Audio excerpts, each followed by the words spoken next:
Hi friends, இன்றைக்கி ஒரு mini vlog தான் பார்க்க போகிறோம். இது தேர்ஸ்டே ஈவினிங் எடுத்த வீடியோ. இன்றைக்கி வந்து கொஞ்சம் வெளியில் போக வேண்டியது இருக்குதுன்னு பசங்களை வந்தோடனே ஹோம்ஒர்க் பண்ண வச்சிட்டேன். எப்போவுமே அப்படி இல்லை, கொஞ்சம் நேரம் அவங்க ரிலாக்ஸ் பண்ணிவிட்டு அதுக்கப்புறம் தான் பண்ணுவாங்க. நம்ம வர்றதுக்கு லேட் ஆகிடுச்சுன்னா அப்புறம் ஹோம்ஒர்க் முடிக்காமல் ஆயிருமே அப்படின்னு சொல்லிட்டு பசங்களை எல்லாமே முடிக்க வச்சுட்டு அதுக்கப்புறம் கிளம்பிட்டோம். எங்கே போகிறோன்னு பார்த்தீங்கன்னா ஃப்ரெண்ட்ஸ், தோட்டத்துக்கு தான் போகிறோம்.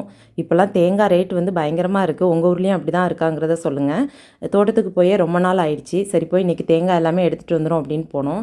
நாங்கள் போகிறதுக்குள்ளே அங்கே இருட்டாகவே ஆயிடுச்சு. வேறு எந்த ஒரு மரத்தையும் பார்க்க முடியலை. நாங்கள் தோட்டத்தில் ஹெல்ப்புக்கு இருக்க பையன்கிட்ட வந்து தேங்காய் மட்டும் உரிச்சு வச்சுருங்கன்னு சொன்னோம். அவங்க உரிச்சு வச்சுட்டாங்க. அதுக்கப்புறம் கொஞ்சம் சப்போட்டாவும் இருந்துச்சு, அதையும் எடுத்துகிட்டு அப்படியே வந்துட்டோம்.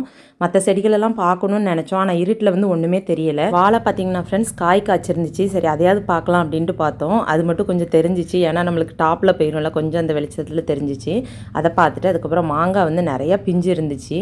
அது இப்போ தான் கொஞ்சம் கொஞ்சமாக விளைஞ்சி வருது. இனிமேல் மாங்காய் சீசன் தானே, அதையும் பார்த்துட்டு அப்படியே அங்கேருந்து தேங்காய்லாம் எடுத்துகிட்டு கிளம்பிட்டோம்.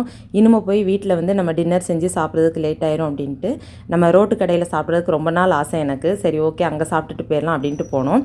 சாப்பாடு சூப்பராக இருந்துச்சு. ஓகே ஃப்ரெண்ட், இந்த வீடியோ பிடிச்சிருக்குன்னு நினைக்கிறேன். வீடியோ பிடிச்சா லைக் பண்ணுங்கள். அடுத்த ஒரு சூப்பரான வீடியோவில் பார்க்கலாம். பாய்.